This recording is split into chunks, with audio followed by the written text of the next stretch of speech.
presentation, but a lot of what I was going to be talking about has already been covered by Irish National Schools Trust, basically John there, and Paddy as well, and Rupresh.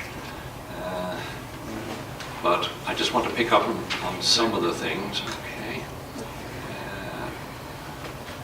That's my disk. Oh, that's you, is it? Okay. Yeah. Oh, it's a removable disk. I need my NT server. Yeah. Okay. Sorry, John. Thank you for that.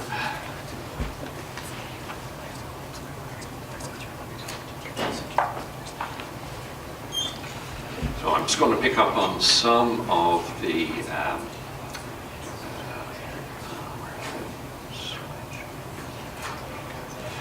okay, with Dick Spicer, who's there, maybe just put your hand up, Dick. Dick and I, about a year ago, founded Citizens to Separate Church and State.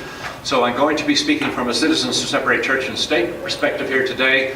But with Irish National Schools Trust, we have issued a joint press release because, you know, we share a common platform with those guys as well.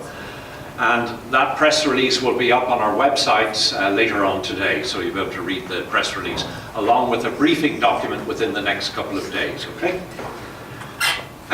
You've heard about the personal stories from Rupresh and the parents that he looks after. Just want to give a personal story of my own. I'm a grandfather. My children weren't baptized, so they needed access to a local national school, and we wanted them to go to a Protestant one for a better work, because we knew, at least in a Protestant one, and particularly in a Church of Ireland one, religion wouldn't be rammed down their throats all through the school day. That the child was respected to some extent in a Protestant national school, but we had great difficulty getting them in to the local one because they were overcrowded. It was Dublin, and only because I knew people in the INTO, etc. I've a long record of campaigning. Then come forward then to my grandchildren. Two of them, two grandsons, are in a private fee-paying primary school. They pay a huge amount. My son and daughter-in-law pay 10,000 euros a year for them to avoid the system. Why should they have to pay that out of their taxable, already taxed income? The other two were in a local Church of Ireland one. They could walk to school. Family circumstances changed. They're now on the other side. They were in Bray. They have to move to Selbridge. They couldn't get into an Educate Together school in Selbridge. They had to go to the local Catholic national school. And my granddaughter came to me the other day, last weekend, and she said, "Grandpa Mike," I was showing her things in the garden, worms, something like that. She said, "Oh, God made the worm, Grandpa Mike. Don't hurt it." You know, that's already begun, and she's only 5, only just in national school since last September. So, moving on.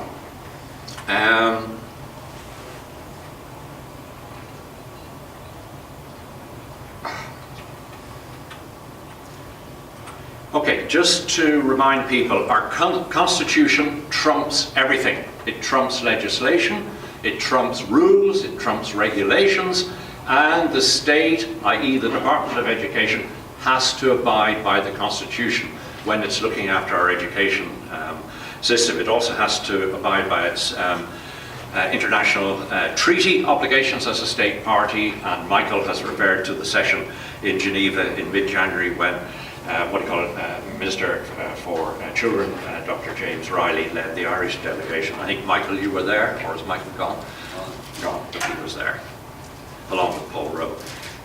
The rules for national schools are what the Minister imposes on national schools. Here's my copy. I was a parent elected representative on a board of management of a national school that my children went to. Those rules were published in 1965. They have not been republished as a document that you can purchase since 1965. They are a travesty of what the legal situation is because they've been amended by the issuing of ministerial directives, which are called circulars. Now, some of the circulars are online at the Department of Education, but what Ministers for Education collectively have failed to do, and the Attorney General has failed to do, is require those rules to be published as a statutory instrument. They have never been laid before the Oireachtas as legislation, okay? That is incredibly important, and any of you in the audience who have legal capacity, that's something you need to be working on. And any of the political party representatives here today, you need to focus on that. Those rules have no legal standing.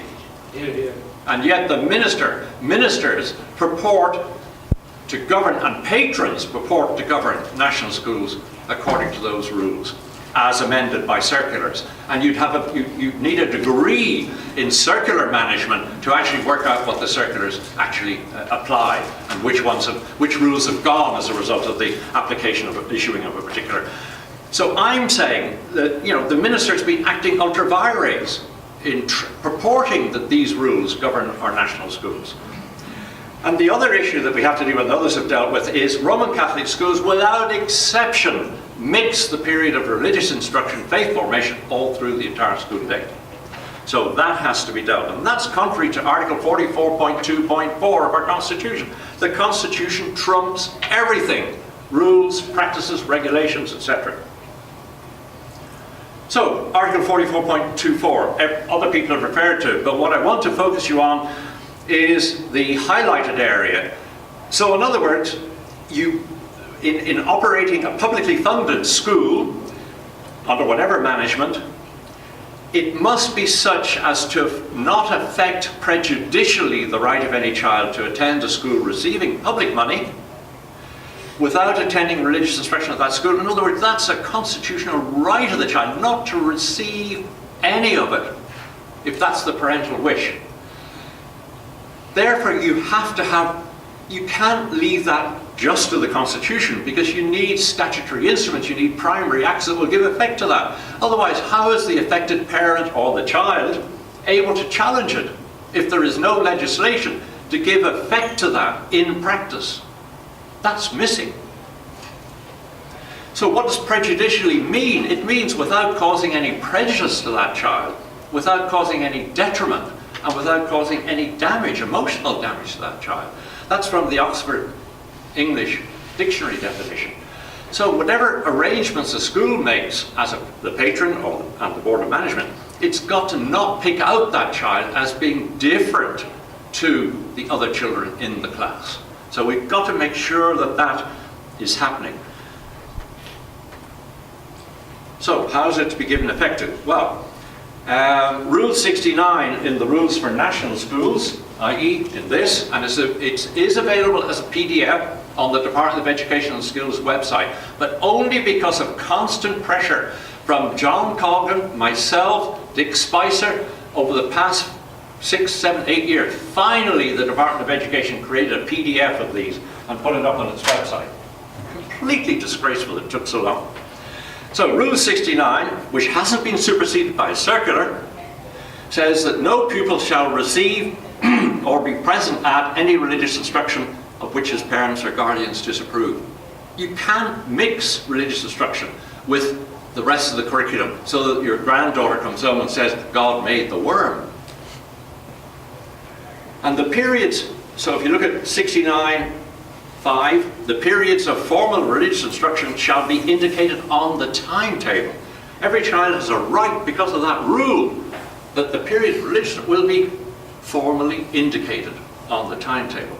Anyway, the other rule is Rule 68, which is where a religious spirit was to vivify the entire school day. That's gone. Minister Jan O'Sullivan rescinded that towards the end of January, and she's instructed her civil servants to ensure that it happens. Rule 54, from the rules for national schools, not amended by any circular that I can find, the timetable must show the times for religious instruction and secular instruction.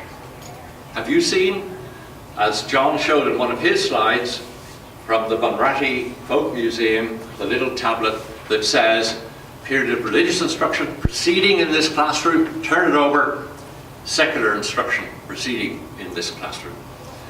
So, one more minute.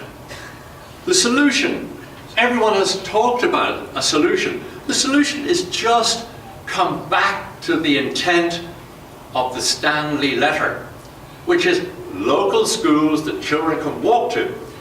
We, as a state, have COP21 obligations. Parents are involved in a massive school run. Paddy or somebody else referred to it. We're driving parents to schools hither and thither and yon. They are meant to be going to local schools so that people from the same street, the same estate, end up being educated together. That's what the original Stanley Letter intended. Well, of course, there wasn't much transport then, so they had to walk to school. But we have greenhouse gas emission reduction requirements. So we should be looking, and we have obesity. 26% of our 9-year-olds are already overweight and obese because they're being driven to school. We need to stop the madness and get back to what the Stanley Letter intended. Local schools, you walk to it, join with people in your street. Final story, my wife went to school in Fermanagh, and she went on the school bus with Arlene Foster, the First Minister. Marion, my wife, and Arlene never exchanged a word on that school bus. County Fermanagh, just up the road here. That is a disgrace on this island.